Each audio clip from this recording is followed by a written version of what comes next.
Let's quickly cover some basic safety rules about the lathe so that you can make sure you're safe when you're using the machine. First, RPM. It's very, very important that you have the correct RPM selected for the machine before you put the work on. So you'll want to refer to a speed chart and make sure that based on both the size and the length of your spindles or bowls, you've got the right speed set up on your machine. Then you want to be certain that your lathe has the work secured. So between centers, I want to make sure that I'm firmly engaged on the spur center and the tailstock center on this end. If I'm using a faceplate, want to make sure that I've got screws that are plenty substantial through the faceplate into the bowl to hold everything in place for me. Now let's have a look at the tool rest. It's very, very important.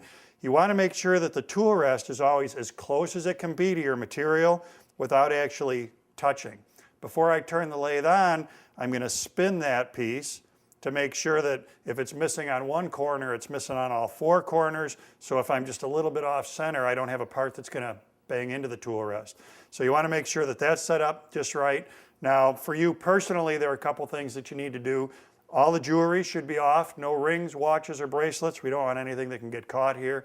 If you've got long sleeves on, they should get rolled up to your elbows. Even better, short sleeves so that you don't have anything dangling over the machine.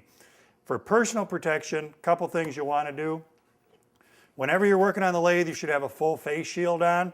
The chips are going to fly here, especially I think more so with bowls than with spindles, but there's always a lot of stuff flying off. Safety glasses are good. Full face shield is better. That way you're fully protected.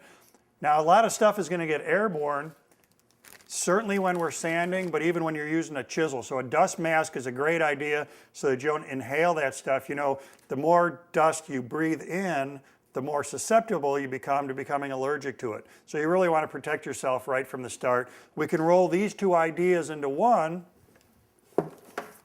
by using a product like this. This gives me a full face shield, plus it's a self-contained air filtration system. There's a battery in here, so when I have this on and I turn it on, it's filtering the air that it's pumping over my face. So this is a great idea for when you're working on the lathe, or even just in general when you're working in the shop.